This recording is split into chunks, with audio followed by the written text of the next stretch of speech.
face à Philippe de Villiers. Cher Philippe, bonsoir. Bonsoir Elliot, bonsoir Geoffroy. Geoffroy Lejeune est bien sûr présent. Cette émission Philippe de Villiers devait être la dernière de la saison. Mais vous m'avez appelé pour me dire, Elliot, la situation est beaucoup trop grave et telle que nous devons continuer.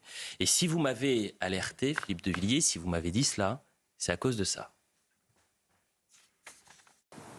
Après avoir procédé aux consultations prévues à l'article 12 de notre Constitution, j'ai décidé de vous redonner le choix de notre avenir parlementaire par le vote.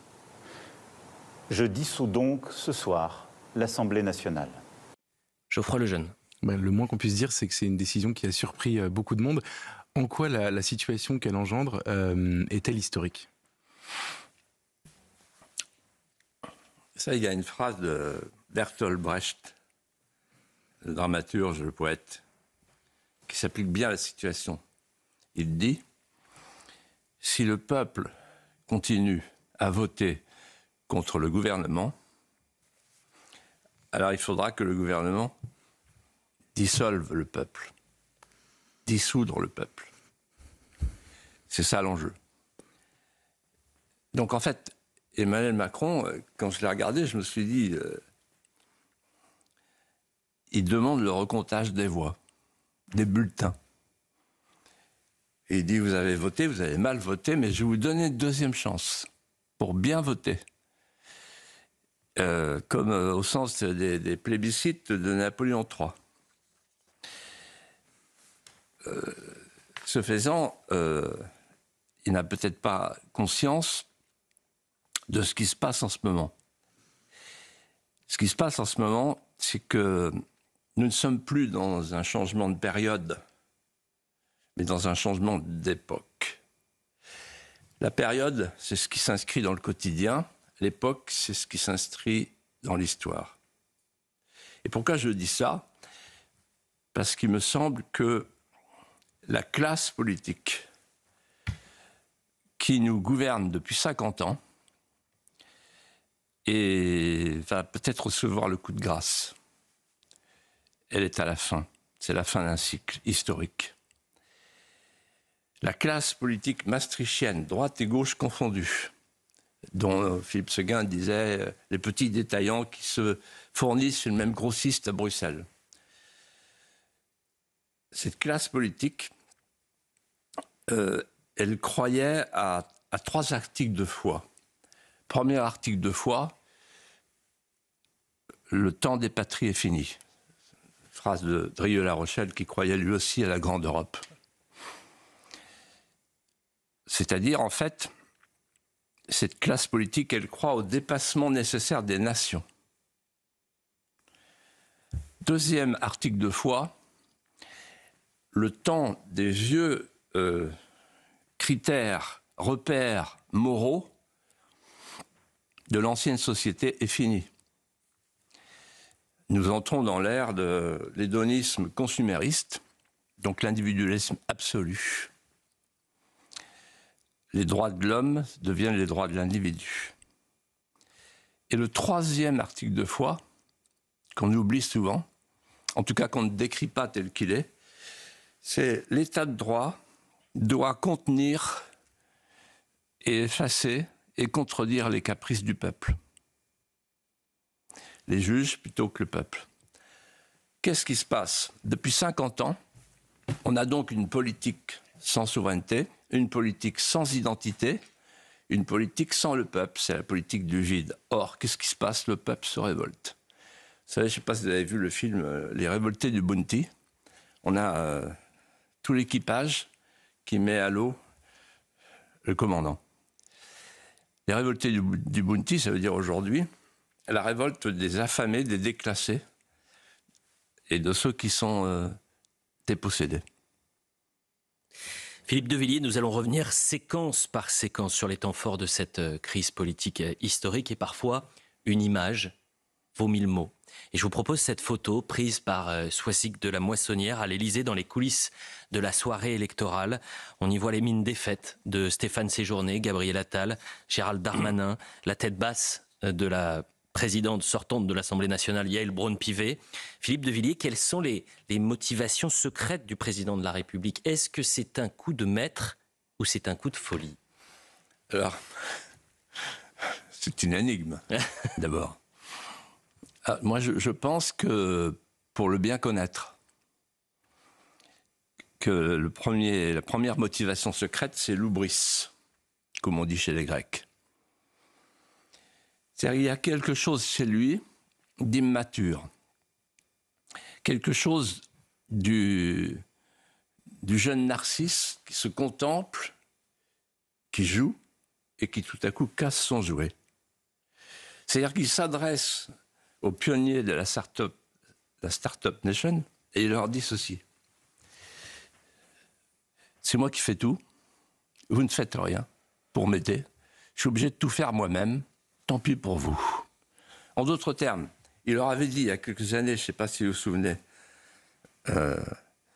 restez des amateurs, les amateurs que vous êtes. Et maintenant, il leur dit, vous n'êtes que des amateurs, restez chez vous. Donc ça, c'est le premier ressort secret. Il punit en fait son camp. D'ailleurs, il suffit de les écouter dans les couloirs. Il y a une certaine, comme disent les journalistes, frustration. La deuxième motivation, c'est la jurisprudence des dissolutions et des cohabitations. En fait, Emmanuel Macron, qui connaît bien l'histoire de France et qui connaît bien l'histoire de la présidence de la République, se voit en Charles de Gaulle, mai 68. C'est-à-dire De Gaulle devant le désordre, les étudiants sont faits pour étudier, les enseignants pour enseigner, etc. L'ordre. Il y a une manifestation fantastique le 30 mai 68 et il dissout et il a une chambre introuvable. Opération réussie. Mais il se pourrait qu'en voulant jouer à De Gaulle mai 68, il se retrouve dans la situation et dans les habits de Chirac 1997. Il y a une phrase magnifique de Patrick Devedjian, qui était un ami et qui avait le sens du mot juste, parfois cruel, et qui dit « Chirac a senti le gaz et il a craqué une allumette ». En d'autres termes, Chirac avait une majorité de droite, incontestable, mais réputée baladurienne, et Juppé et Villepin, qui n'en rataient pas une, lui ont dit qu'il faut dissoudre. Il a dissous et il s'est ramassé une majorité de gauche. Voilà pour les dissolutions. Derrière, il y a la cohabitation. Alors, la cohabitation, il se dit, je l'attends le petit jeune. Parce que jusqu'à présent, la cohabitation a toujours profité au président. Pourquoi? Parce que le président a usé le Premier ministre. Il en a les moyens. Mais j'observe que dans toute la tradition historique française, il y a une loi qui s'est imposée depuis MacMahon en 1877 jusqu'à Chirac 1997, c'est que le peuple français a pris l'habitude de sanctionner les dissolutions de confort. Je pense que nous y sommes. Philippe de Villiers, puisque vous parlez de cohabitation, vous l'avez vécu, vous, la cohabitation, la première cohabitation de la Ve République, vous l'avez vécu, nous sommes en mars 1986. Et vous êtes nommé à l'époque par Jacques Chirac. Et je vous propose cette archive de la première réunion à l'Élysée entre les 36 ministres, je crois, de Jacques Chirac et François Mitterrand. Regardez. Samedi 22 mars, à l'Élysée, pour la première fois dans l'histoire de la Ve République, un président de gauche face à un gouvernement de droite. Deux légitimités en vis-à-vis, ambiance crispée, entre Jacques Chirac et François Mitterrand, bien plus que la largeur d'une table. La cohabitation s'installe, François Mitterrand reste à l'Élysée, Jacques Chirac, lui, retourne à Matignon. Le pouvoir désormais devra se partager. Entre les deux, la scène. Entre les deux, la scène. Geoffroy Lejeune. Bah non, on a juste envie de vous demander de nous raconter comment ça s'est passé. C'est quoi un conseil des ministres dans ces conditions? Est-ce que le gouvernement peut faire son travail? Comment le président peut-il empêcher le Premier ministre de travailler? Bah là, il y a deux questions. D'abord, je vais vous raconter en quelques mots. Je me souviens de cette photo, là, je suis en bout de table dans l'arrondi, très loin. Et comme je suis déjà à moitié sourd, j'ai du mal à entendre ce qu'il dit. Il nous accueille et il parle volontairement tout bas, François Mitterrand. Et il dit, bien, mesdames, messieurs, le moment est venu, on va vous y voir. Cette phrase m'a marqué. On va vous y voir. Et la phrase de Jarnac. Et alors, qu'est-ce qui se passe à ce moment-là? Il y a un bras de fer. Chacun use de son article. Le Premier ministre fait valoir l'article 20. Le gouvernement gouverne. Le président fait valoir l'article 5. Le président est chargé de veiller au bon fonctionnement des pouvoirs publics, il est le garant de l'intégrité du territoire, etc. Ça veut dire qu'à l'international, c'est pas simple. Ils font des conférences à deux.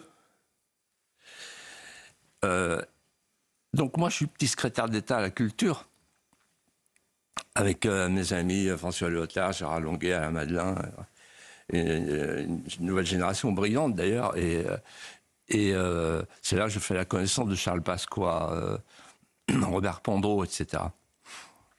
Et la tension monte. Pourquoi? Parce que le gouvernement veut tenir ses promesses. Et le ministre d'État, Édouard Balladur, souffle à Jacques Chirac les solutions, les hypothèses de travail. Et voilà le moment où, en plein été, arrivent les ordonnances pour aller plus vite.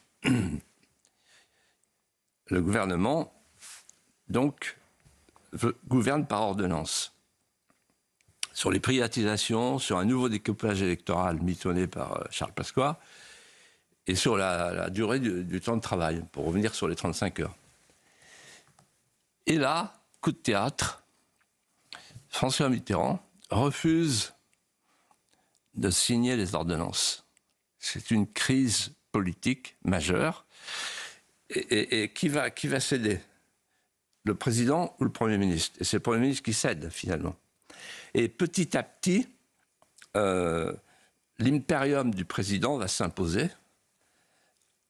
Pourquoi? Parce que le président va devenir le rassembleur, il va siffler les fautes, et il va appliquer la doctrine qu'il avait définie dans ce premier Conseil des ministres auquel je faisais allusion tout à l'heure. Il va dire la Constitution, rien que la Constitution, toute la Constitution. Mais ça veut dire qu'en fait, il n'a pas du tout l'intention de jouer les notaires et de signer les décrets. Sur les nominations, il demande un examen cas par cas. Et donc, finalement, il est le contre-pouvoir. Arrive l'affaire Malik Oussekine en décembre. Un jeune qui meurt dans une manifestation. Et là, tout bascule et c'est fini. Le président redevient populaire. Mmh. Et à la fin, il y a un débat extraordinaire. Ils sont candidats tous les deux à la présidentielle. Un débat entre Jacques Chirac et François Mitterrand. Et je vous fais un tout petit condensé, là. Bien sûr. Un petit résumé. À un moment donné, Jacques Chirac dit ici, dans ce débat, je ne suis pas le Premier ministre et vous n'êtes pas le président de la République. Nous sommes deux candidats à égalité. Vous permettrez donc que je vous appelle Monsieur Mitterrand. Et là, Mitterrand se recule et cherche la réponse la plus sarcastique qui soit. Et il le prend de haut, il dit « Vous avez raison, Monsieur le Premier ministre ». Et on dit souvent que ce débat a été gagné à ce moment-là. Voilà. Mais 40 ans plus tard, quasiment, comment caractérisez-vous ce qui pourrait se passer dans le cas d'une cohabitation demain? Alors, vous savez, les hommes politiques, ils sont comme le général Gamelin. qui préparait la guerre d'avant et qui parlait de la ligne Maginot, etc. Il préparait la guerre de 14, en 40. Et les hommes politiques, j'ai remarqué ça, ils disent toujours, bah, là, il y a un plafond de verre, il y avait un plafond de verre pour Chirac, il y a un plafond de verre pour Marine Le Pen, etc. Jusqu'au moment où il n'y a plus de plafond de verre, etc. C'est-à-dire qu'ils refont l'actualité d'hier plaquée sur l'actualité d'aujourd'hui. Et là, en ce moment, ça y va à fond. Là. Ils n'ont pas compris du tout ce qui est en train de se passer. Et on va y revenir. Et donc, en fait, la cohabitation, jusqu'ici, elle a tourné au profit de l'Élysée. Toujours. Bon, ok. Mais ce n'est pas pour ça que ça peut se reproduire. Je pense qu'un sémillant Premier ministre franchissant le pont d'Arcole, qui n'aurait pas peur, qui brandirait son drapeau, suivi par le peuple français, pourrait mettre en difficulté le président. Alors le président a 3 armes. Ce président-là, il a 3 armes. La première arme, c'est lui, c'est ses pouvoirs à lui. Par exemple, il peut s'opposer à un référendum sur l'immigration. Une deuxième arme, il a les juges. Il a le Conseil constitutionnel avec Laurent Fabius, son acolyte. Les cours suprêmes, l'Europe. Et enfin, il a les vociférations à l'Assemblée. Vous imaginez tous les mardis et tous les mercredis. Mais, en face, un Premier ministre déterminé, s'il choisit ses épreuves de force en fonction du soutien populaire, le président ne peut pas tenir. Philippe de Villiers, depuis la victoire du RN aux européennes et l'annonce de la dissolution à l'Assemblée nationale, de nombreuses manifestations, parfois violentes, ont marqué la semaine. Et ce samedi, il va se dérouler de nombreuses manifestations. On craint que ces tensions ne cessent d'augmenter. Une image symbolise cette fièvre extrémiste. On a pris une séquence cette semaine à Nantes. Un drapeau français est arraché par des radicaux de gauche à la fenêtre d'un appartement. Regardez.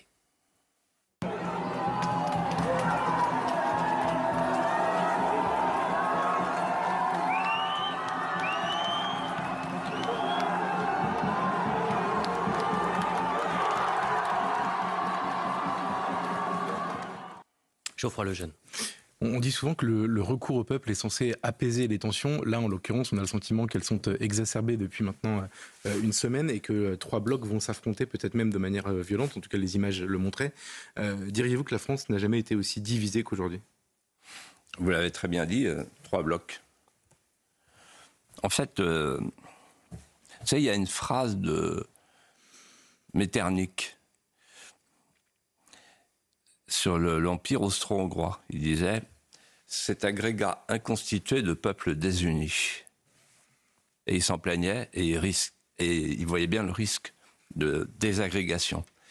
Nous sommes dans cette situation. 3 blocs. En fait, il y a 3 France aujourd'hui qui ne se parlent plus, qui ont même des géographies différentes, des sociologies différentes, des pensées différentes, des idéaux, des visions différentes. C'est terrible. Et ça, c'est le résultat des 50 dernières années. Nos politiciens ont failli. La première France, c'est la France de la créolisation. La France de la créolisation, c'est une France qui veut changer de France. On garde l'hexagone, la toponymie, le territoire,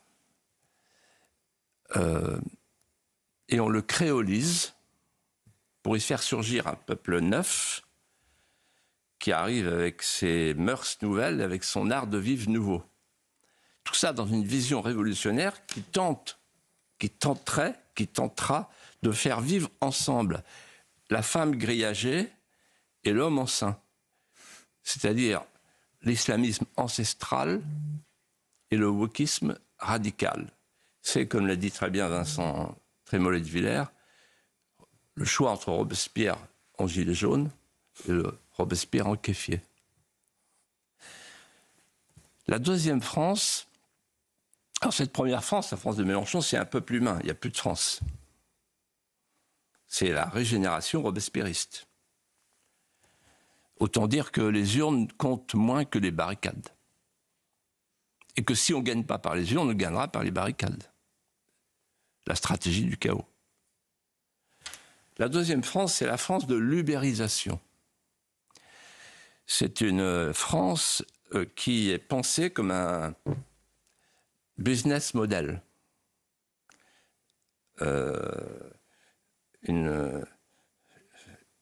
Comment dirais-je, une France mondialisée, disruptée, une application mobile et un agrégat d'agents économiques parfaitement interchangeables, substituables. Tout est échange, tout s'échange. C'est la France du virtuel, la France du nomade, la France de l'homo sapiens, l'homme qui zappe. C'est une France qui répugne à l'ancienne France trop stable et qui rêve d'inventer un peuple de l'instant, ubérisé, bigarré, mondialisé. C'est la France de Macron. Et la troisième France, c'est la France des rescapés. C'est la France de la tradition. C'est une France qui a peur, c'est une France qui a faim, c'est une France qui veut préserver son patrimoine matériel et immatériel. Et c'est une France qui recèle et qui garde précieusement en elle l'esprit français. Ces trois France, ce sont trois votes du premier tour. Il y aura le vote de la créolisation autour de Mélenchon et du NPA, des Black Blocs. Ils veulent tout détruire, ils veulent tout dissoudre. Il y a la France de l'ubérisation avec l'homme qui nous a dit à Rome, dans un aveu saisissant, qu'il ne faut pas prendre à la lettre. J'ai travaillé comme un fou.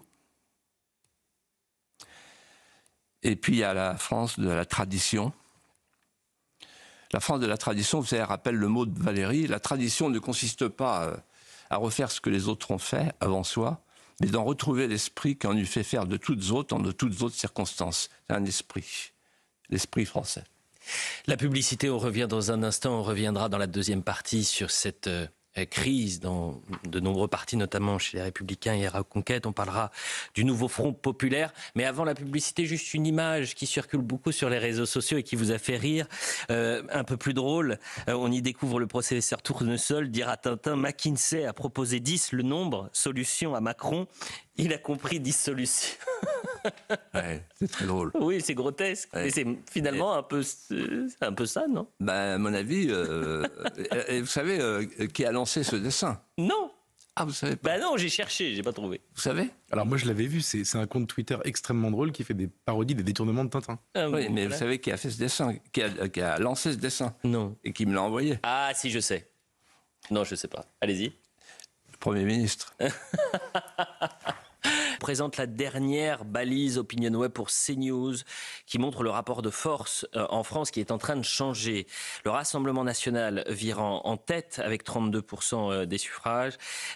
Pour l'Union, le Front populaire, le nouveau Front populaire, 25%. La majorité présidentielle, 19% si le premier tour des élections législatives avait lieu dimanche prochain, pour lesquels des candidats suivants voteriez-vous dans votre circonscription? Voilà la réponse à cette question. Comment, Philippe de Villiers, vous définissez les enjeux du scrutin à venir, le 30 juin et le 7 juillet?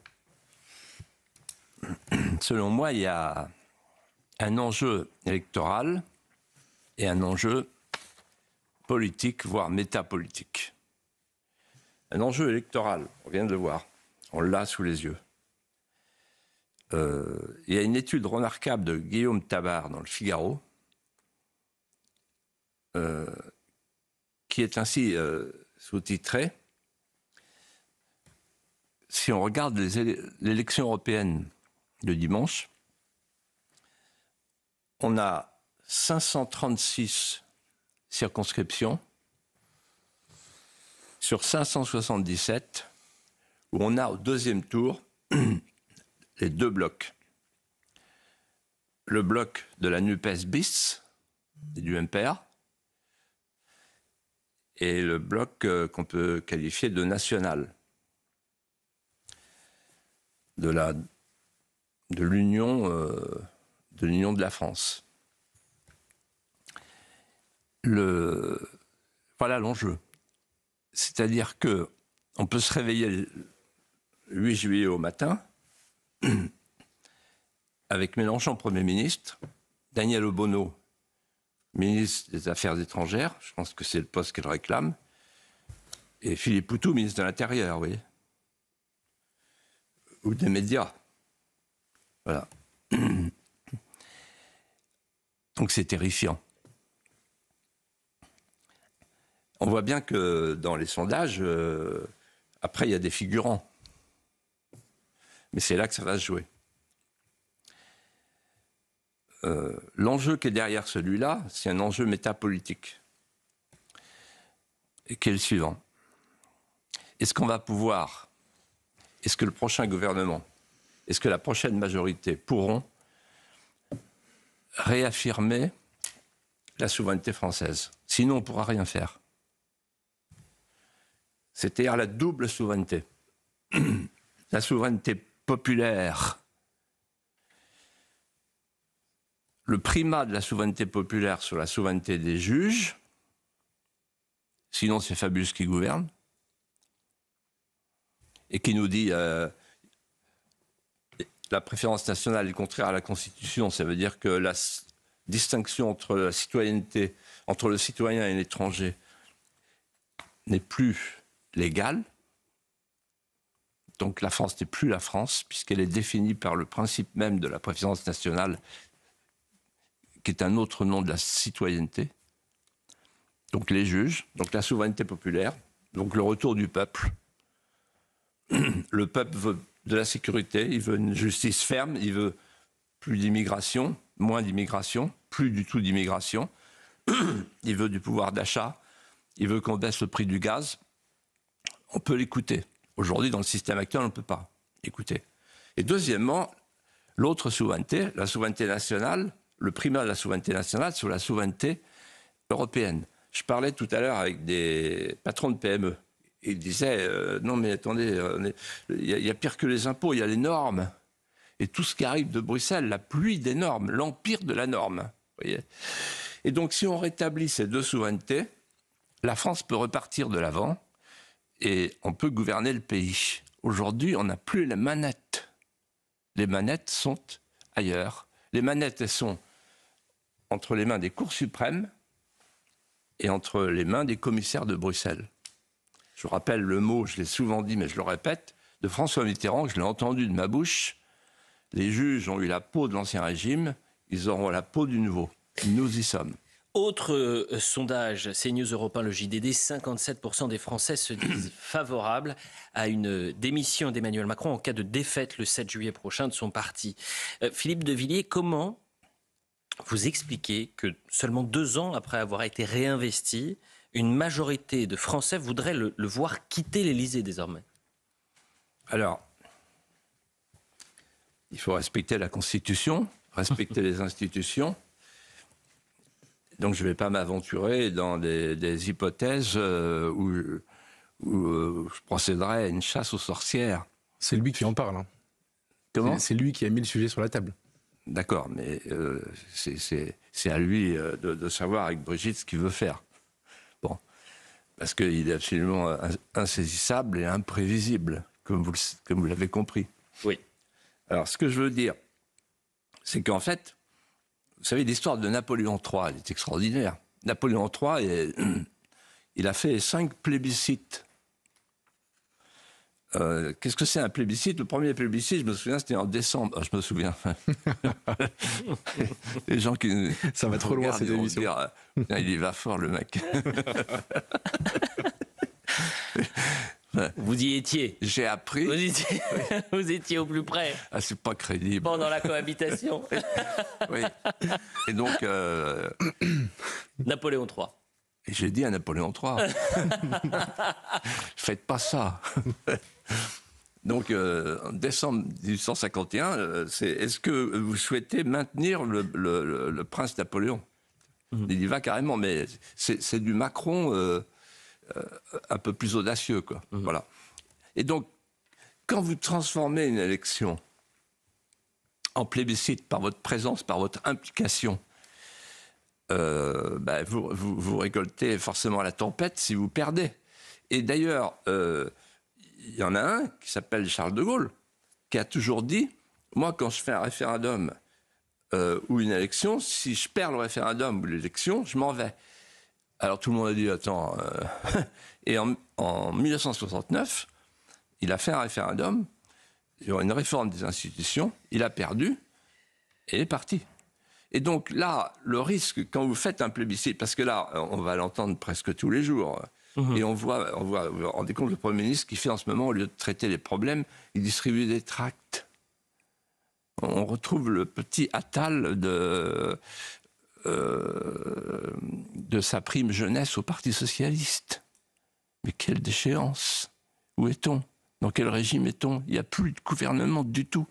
Donc, ils font un plébiscite, ils vont récolter les résultats du plébiscite. C'est-à-dire que le premier qui va être concerné le 7 juillet au soir, c'est pas le député moyen, c'est le président de la République. Vous voyez? Et en fait, c'est extraordinaire parce qu'il me rappelle beaucoup les boyards de l'aristocratie russe dans le film Docteur Zhivago, qui trinquent entre eux en éclatant de rire. Et il y en a un quand même qui est plus inquiet, il s'appelle Pavel, et qui dit, regardez, en bas, il y a des drapeaux rouges et il y a des slogans contre le tsar. Et à ce moment-là, il y a un jeune boyard qui dit, mais ce n'est qu'une émeute. Et il y en a un autre qui reprend le mot de La Rochefoucauld à Louis XVI, c'est peut-être une révolution. Vous m'avez fait peur, j'ai cru quand vous parliez de Boyard, je pensais que vous parliez de Louis Boyard. Je me suis dit quand même... Vous avez dit le président de la République... Je me suis demandé d'ailleurs, en le disant, parce que je me suis aperçu en le disant de votre sourire, parce qu'on se connaît bien maintenant, je me suis dit, ça y est, il va souligner ça, évidemment. Vous avez dit le président de la République, Philippe de Villiers, est imprévisible. Il est peut-être aussi déboussolé. Et il y a un thème, même deux, où là c'est vraiment symbolique ce qui s'est passé cette semaine. Je vous propose de l'écouter pendant cette fameuse conférence de presse, mercredi, lorsqu'il parle de l'insécurité. Écoutez. Pourquoi les extrêmes montent partout? Pourquoi on a 50% aux extrêmes? D'abord parce que dès qu'il y a un fait divers, il est monté en épingle partout. J'étais à Oradour il y a 2 jours. Je suis au maire d'Oradour, mais il y a des choses dramatiques qui se passent chez vous. Il y a un gros problème d'immigration, d'insécurité. Le maire d'Oradour me dit non. Mais quand les gens sont tous les jours devant la télé ou les réseaux sociaux et voient que c'est orange mécanique à tous les bords, ils disent ça va m'arriver. Bon, c'est un sentiment, l'insécurité. Et 24 heures plus tard seulement, voilà ce que dit Emmanuel Macron sur les questions de sécurité et d'immigration. Ça m'a pas fait plaisir, évidemment que ça m'a touché. J'ai dit on doit absolument redemander aux Françaises et aux Français de clarifier et leur dire aussi qu'on a compris, il y a des choses qui vont changer. On a compris ce qu'ils disaient sur... le ras-le-bol des questions d'insécurité et d'immigration. Il faut aller plus vite, plus fort. Il faut des choses maintenant massives. Ça doit changer. Plus fort. Geoffroy Lejeune. Alors, qu'est-ce qu'il faut retenir, qu'est-ce qu'il faut penser de cette opposition aux 24 heures? Chez les paysans de la mer, on dit il fait du cabotage. Il ne sait pas, il ne sait plus. Et il est solitaire. Il a des courtisans. Et c'est le dernier courtisan qui parle. Alors, en fait, il établit son propos, sa doctrine sur les 3 contre-vérités de la Macronie. Il n'y a pas d'augmentation de l'immigration. Ceux qui disent le contraire sont des racistes ou des téléspectateurs de CNews. Il n'y a pas d'augmentation de l'insécurité. Ceux qui voient des voiles dans la rue et qui voient des couteaux qui sortent des pantalons sont des menteurs, des affabulateurs. Et puis enfin, il n'y a pas de lien entre l'immigration et l'insécurité. Et puis après, il dit le contraire. Vous savez. Et ça sent la fin de règne, je vais vous dire. Et si vous me permettez une allusion historique, à la fin de l'Empire romain, en 476, il y avait quelqu'un qui était le Macron de l'époque. Et les historiens le décrivent tel quel. C'est-à-dire, il s'appelait Romulus Augustule, tout un programme. C'est une caricature de nom. Voilà, Romulus Augustule. Et il était inconstant, grandiloquent. Il souffrait de ce qu'on appelait à l'époque une logorrhée chronique, confère Cicéron. Et en fait, il s'est fait déposer. Il marchait dans les marécages de Ravenne. Et les insignes impériaux ont été envoyés dans l'Empire d'Orient. Et il ne s'est même pas aperçu qu'il avait été déposé par un skyre, un barbare qui s'appelait Odoacre. Voilà. Et donc je pense qu'un jour, il va peut-être se retrouver dans la situation qu'il avait prédit un jour, quand il avait dit « je ferai autre chose ». Il avait dit, vous vous souvenez ? C'était en début d'année. Oui, je ferai autre chose. Ben, c'est possible qu'il soit appelé à faire autre chose. Si vous avez un job à proposer, là, les chefs d'entreprise, tous ceux qui l'ont accompagné dans la mondialisation heureuse, là, c'est le moment. Là. Il avait dit ça, je crois, en déplacement en Hongrie, en tout début d'année. Philippe de Villiers, je pense aux téléspectateurs, je pense aux Français qui nous regardent. On va parler de la droite parce que beaucoup attendent votre réaction sur ces deux crises.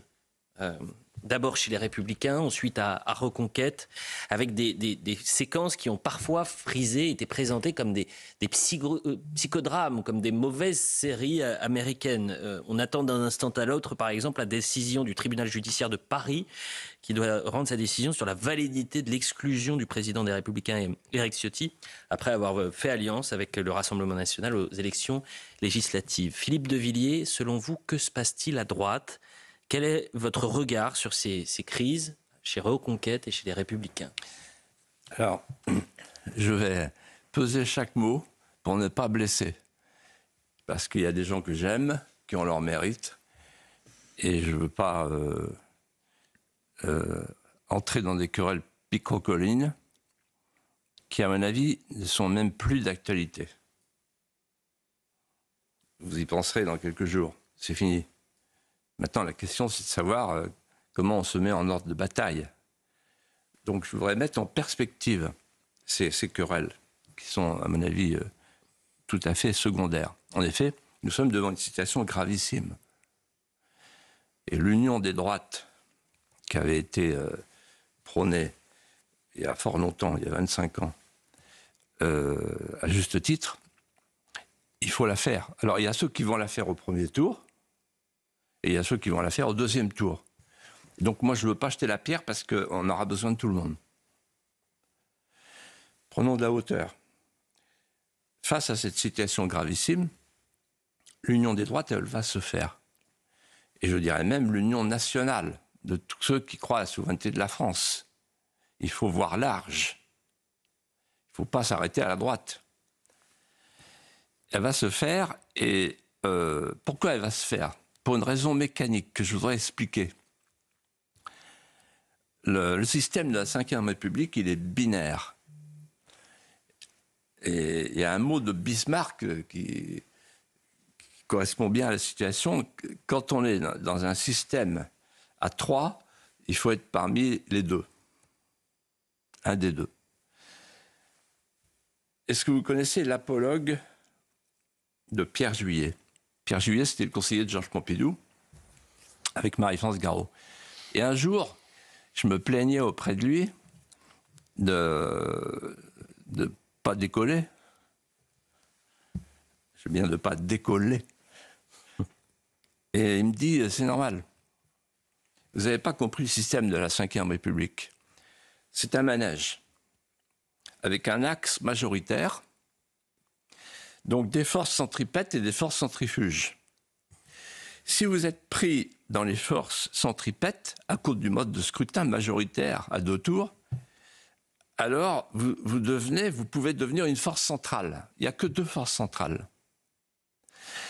Mais si jamais vous êtes pris dans les forces centrifuges, parce que vous êtes trop petit, trop léger, alors vous êtes condamné à devenir un supplétif, un harki d'une des forces centrales. Et donc, les gens intelligents et expérimentés, ils ont compris ça. Et donc, dès le premier tour, ils disent on va se mettre à l'abri d'une des forces centrales. Et ceux qui Les autres, ils n'ont pas compris. Ils sont comme, De Gaulle les décrivait ainsi, ces petits hommes qui font cuire leur soupe sur un petit feu, avec un petit réchaud, dans une petite marmite, dans leur petit coin à eux, et ils croient assurer leur tranquillité. Ils seront balayés. Et donc, en réalité, tout va rentrer dans l'ordre. Je vais vous dire pourquoi. Marie-France Garot, un jour, m'a dit « Les députés, ils voient leur avenir. Et l'avenir d'un député, c'est deux choses, Philippe. La raison et la gamelle. Au début, il y a la raison, puis après vient la gamelle. Au premier tour, il peut y avoir la raison, je vais m'en sortir tout seul, et au deuxième tour, il y a toujours la gamelle. Donc je suis assez confiant pour l'union nationale. Elle va se faire. Pourquoi ? Parce que les gens, là, ils font les marioles, les Retailleau et tous les autres. On y arrivera tout seul, on y arrivera tout seul. Ouais, sauf que quand ils reviennent chez eux, qu'est-ce que leur disent les gens ?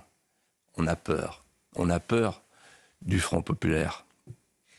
Philippe de Villiers, il nous reste 4 minutes très précisément. On devait justement parler du Front populaire. Je voulais vous faire écouter une déclaration de François Hollande qui soutient ce Front populaire, qui donc soutient cette alliance avec Jean-Luc Mélenchon et Philippe Poutou, par exemple.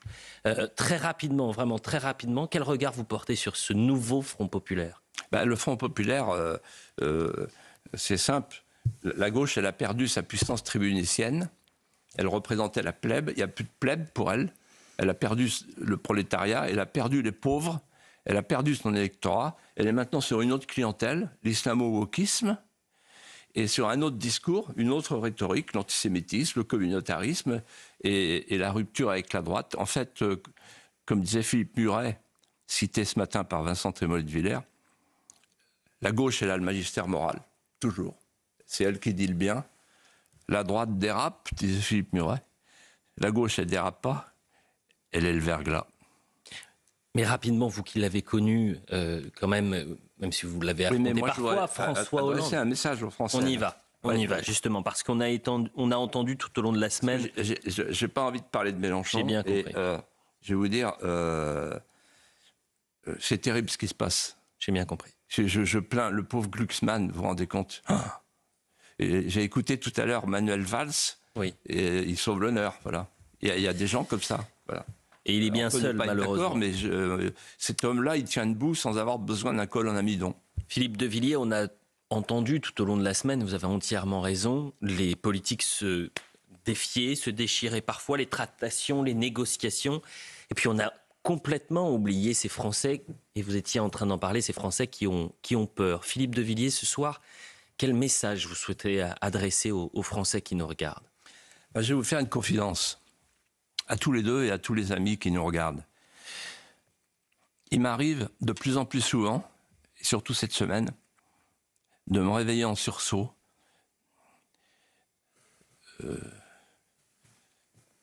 taraudé par une angoisse, bousculé par des questions vertigineuses.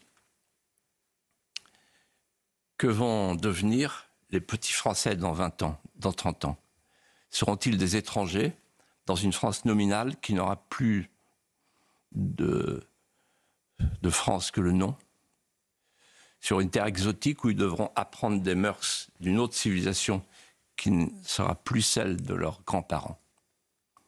Est-ce qu'on va les élever comme des Français reniés, comme disait autant de Jeanne d'Arc ? Et puis au moment de me rendormir, je suis bousculé par d'autres questions. La plus importante, comment on peut parler à tous ces Français qui, encore aujourd'hui, somnolent et n'ont pas conscience que le pronostic vital de notre pays est engagé. Et je me dis, est-ce que j'ai jeté toutes mes forces dans la bataille ? Non. Or, nous vivons un moment inouï. Le temps politique connaît une accélération phénoménale. Nous sommes devant une opportunité historique. C'est peut-être la fin, c'est sans doute la fin d'un monde, d'une caste qui avait entrepris de faire de la France le laboratoire planétaire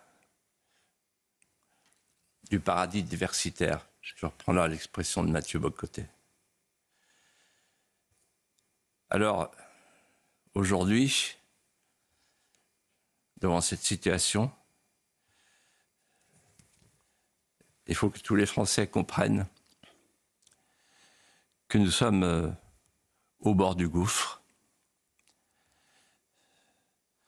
À la France qui veut rester la France, je dis ceci. Ne vous laissez plus intimider. Ne vous laissez plus culpabiliser. Ne vous laissez plus désigner par les incendiaires et les démolisseurs. N'écoutez pas, n'écoutez plus les glapissements des renards rusés qui, la queue enflammée, traversent la forêt, se retournent vers vous en disant « c'est vous qui avez mis le feu ». N'écoutez pas, n'écoutez plus le parti de l'étranger qui est à l'œuvre, comme toujours dans les situations d'abaissement du pays, avec sa voix paisible et rassurante. Ce qu'il vous promet, c'est l'engourdissement qui précède la paix de la mort. À la France qui veut rester la France, à la France qui pense que la France, c'est plus que la France du moment, et qu'une nation, c'est une mise en image allégorique des tendresses enfouies. Je dis ceci. Soyez, dans les jours qui viennent, la France des consciences dressées, de l'espérance française. On est en 40, en juin 40. Levez-vous.